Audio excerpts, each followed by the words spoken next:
Soy Verónica Basbú, soy la titular de la Defensoría de Ejecución de la provincia de Mendoza. En Mendoza tenemos una sola Defensoría de Ejecución, pero tengo un equipo fabuloso. O sea que somos una sola Defensoría con gente que, la verdad, muy comprometida y trabaja mucho.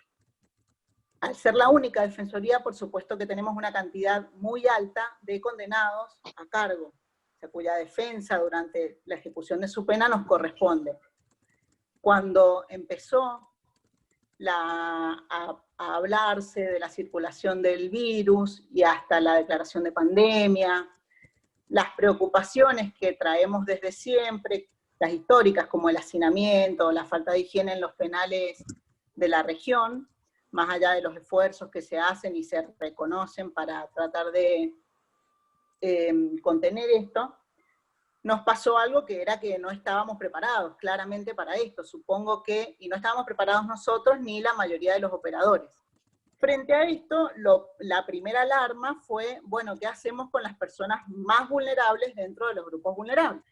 Fue cuando recibimos el listado que el servicio, tal como lo contó Eduardo Orellana, hizo solo, ese listado de personas que padecían alguna enfermedad o que ellos decían que padecían alguna enfermedad y nos abocamos a eso. Tal como dijo Eduardo, esto colapsó rápidamente el sistema. De todas maneras, debo reconocer que hemos hecho hasta ahora 40 audiencias semanales, lo cual es un montón, y la respuesta de los titulares de ambos juzgados de ejecución o los ex juzgados de ejecución, la verdad es que ha estado, entiendo, a la altura. Porque esto que se hizo rápido de relevar cuáles eran los grupos de riesgo, no se hizo con tanta precisión, digamos, porque no había tiempo. Entonces, bueno, se empezó a limpiar de a poquito la situación de estos 418, que al final resultaron ser bastante menos, y también empezaron a quedar claras otras situaciones. Nos encontramos con personas que no tenían domicilio al que ir, porque no los recibía su familia, o bueno, por diversos motivos, con personas que aducían enfermedades que ni el Ministerio de Salud, ni ninguna organización encuadraba dentro del grupo de riesgos, o bien con personas que tenían penas realmente altísimas. La situación de hacinamiento impide el distanciamiento social que todos los médicos nos recomiendan.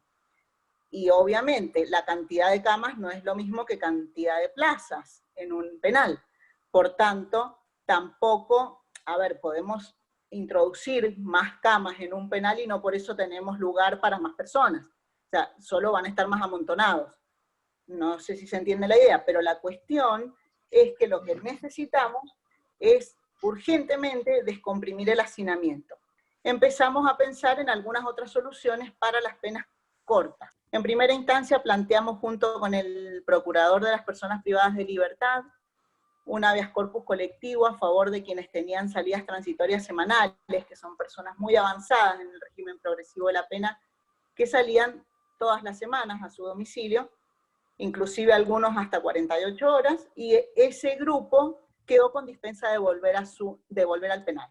O sea, quedaron, digamos, con una especie de domiciliaria que no es tal, durante lo que dure la emergencia sanitaria. Este grupo era muy pequeño, o sea, resultaron ser alrededor de una docena de personas. Y ahí recurrimos, como defensa pública, a la herramienta de la semidetención. Históricamente, el Código Penal, la Ley 24660, ha reconocido la posibilidad de semidetención para las penas cortas, digamos, hasta 6 meses. Esto significa que la persona puede estar circulando, tiene dos modalidades, pero concentrémonos en las que nos interesa, que es con modalidad de prisión nocturna. Durante el día está en su domicilio cumpliendo con sus deberes y en la noche va a dormir al penal. Va a dormir al penal de 9 de la noche a 6 de la mañana. ¿Qué pasaba acá? La ley 8465, el Código de Ejecución de la Pena de Mendoza, se redactó, a mi criterio, erróneamente, dejando abierta una puerta, que era la posibilidad de la semidetención, del instituto de semidetención, sin poner un tope de pena, sin poner un tope ascendente, o sea, en el máximo de la pena. Charlamos cuál sería la manera apropiada o hasta dónde se podía pedir una semidetención para estas personas, semidetención con dispensa de volver a dormir, digamos, o sea, para mantenerlos en su domicilio hasta tanto dure la emergencia sanitaria. Pensamos que el número era 1 año, porque terminada la emergencia sanitaria y al tener que volver a dormir al penal, tiene que haber lugar para dormir en el penal. Y por eso en ese habeas corpus en el que también planteó su postura Orellana, donde estuvo el doctor Guzzo, se cerró para la defensa el tiempo de penas de hasta 1 año. Tengo que resaltar que la ley lo permite, el 51B del Código de Ejecución Penal habilita las semidetenciones sin límite para las penas. Pero no solo eso, sino que había algo todavía mucho más importante, a mi punto de vista, que es que la ausencia de tratamiento nos transformaría a cualquier pena en una pena exclusivamente retributiva. ¿A qué me refiero? Si no nos podemos juntar nosotros, ciudadanos, con nuestros amigos o hacer nuestras actividades, tampoco pueden juntarse las personas que están privadas de libertad. Entonces, todas las actividades, desde las más formales hasta las más informales, se suprimen. Están todas suspendidas, digamos. O sea, no hay actividad educativa, no hay actividad laboral, no hay actividad cultural. Las personas no se reúnen. ¿Eso qué significa? Que si yo condeno a una persona y en el periodo de observación no le puedo proponer un tratamiento que él pueda cumplir, esa pena no cumple con el fin esencial de la Convención Americana de los Derechos Humanos, que todos conocemos y respecto a lo cual no me quiero explayar, de que de todos los fines posibles, digamos, el receptado constitucionalmente, que es la resocialización o darle más herramientas para que pueda resocializarse, es imposible. Si no le estamos dando ningún tratamiento, por tanto, convertimos esta pena en una pena absolutamente retributiva. Una pena a 1 año de prisión absolutamente retributiva en un contexto de pandemia, donde necesitamos todos los operadores jurídicos descomprimir un poco el penal, porque si no, si el virus ingresa al penal, no solo se va a contagiar la población penal, los funcionarios que trabajan ahí, sino que, como bien explicaba el doctor Lavado, las personas privadas de libertad van a ser rápidamente, o sea, posibles de ser contagiados y llevados a los hospitales públicos. Por tanto, inclusive hay una razón de salud pública más importante aún, que es que necesitamos bajar el hacinamiento. No estamos pidiendo desde la defensa pública cosas consideradas locas o muy extrañas, o no queremos que salgan todos, no es una postura, necesitamos vaciar el penal.